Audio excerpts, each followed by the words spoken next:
Good morning. I'm John Ellsworth, founder of Success Strategies Incorporated and the creator of the Success Strategies Advantage. And today I want to talk to you about what I entitled, It's a Different Ballgame. Our industry has gone through a lot of changes. All of agriculture has in the last few years. And I want to talk about what the implications of that are. You may have heard or read something else that I wrote in reference to Viktor Frankl, who was a survival of the vilest concentration camp during World War II, known as Auschwitz.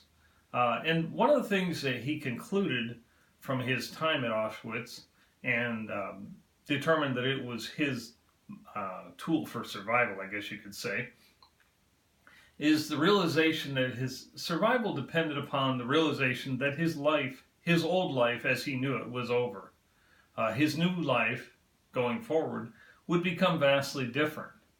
And I think there's a lot of parallels between that and what we've gone through, particularly in the dairy industry, the last 4 years. Because the same thing is true there. The old game is over. It's a new game. And even with the prospects of increasing prices this year, as we move, particularly as we move into the second half of this year, I think it's time that we must update our thinking. Because for one thing, how long will those higher prices last? We really don't know, of course. Nobody knows for sure, with absolute certainty anyway. We know the trends, but nobody knows when those trends will shift, when they'll change. There's a lot of variables, a lot of factors that influence that.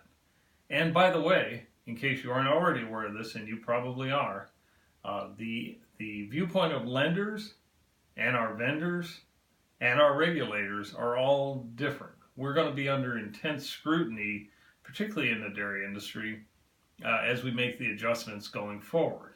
So, as I said, our industry has changed, and we must too, or we run the risk of getting run over by various events, many of which we have no control over. So we need to adjust our game plan. So my question for you is, how do we boost the odds for success? I would suggest that one of the most important things you could do is create a plan to succeed. Most people don't plan to fail, they just fail to plan, and as a result they have trouble with their success levels when they get into trouble. Now, I'm not talking about just goals. Those are important, those are key to any plan, but I think there's a lot more detail than that, more than just having goals. We can set goals and aspirations for the future of our life, our business, our family, whatever aspect of your life you want to review. But I think there's more to it, and I'll get to that in just a moment. Someone asked me recently to talk about the impact of changing industries. And I wanted to give you 3 different examples.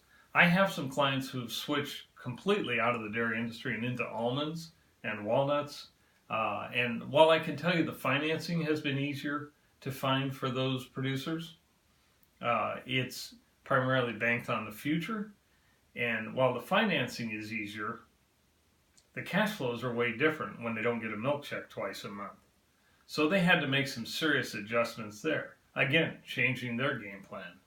Those that stayed 100% dairy have also had to do some pretty intense changes. Bettering their management systems, for example, increasing their cost controls, and really intensifying their cash management. Because we don't know when we're going to get another downturn, and we want to be prepared for that. And then I have a third group of clients who have kind of a blended approach, who have remained in the dairy industry, but they've also diversified into some things such as grapes, wine grapes, or almonds and walnuts, things like that. They too had to develop some better cash management systems. And they also need to justify the viability and profitability of their dairy operation.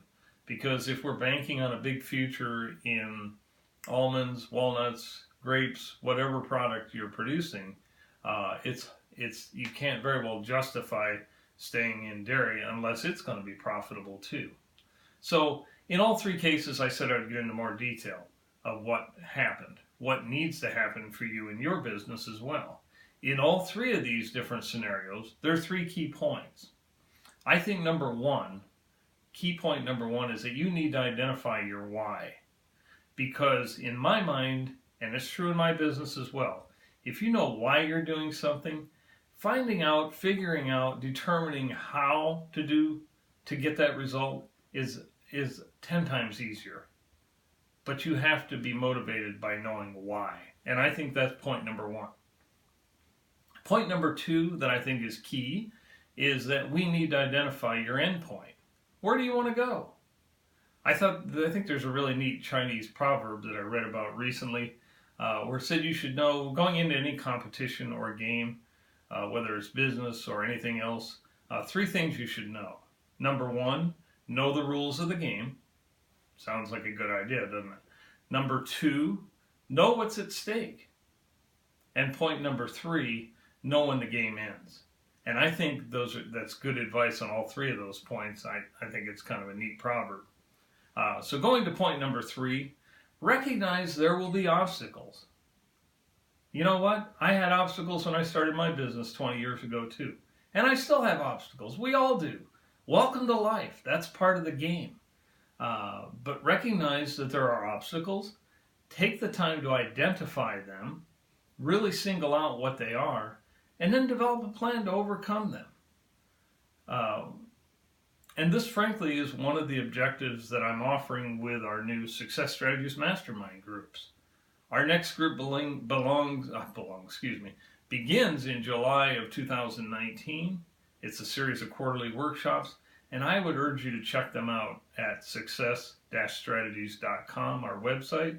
I think you will be pleased with what you see.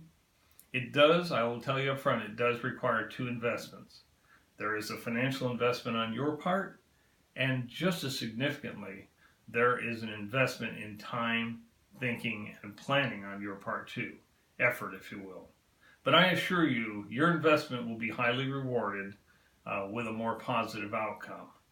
As you identify your why, identify what your endpoint is that you want to achieve, your goal, objective, and recognize the obstacles that you face, and develop a plan to overcome them.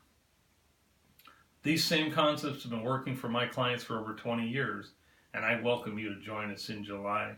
You can check out the Success Strategies Mastermind groups at the homepage of our website. There's a video there telling you about them. And again, I'm John Ellsworth, founder of Success Strategies Incorporated and creator of the Success Strategies Advantage. And as always, I will end by saying that I wish you the very best of success this year. Thank you very much.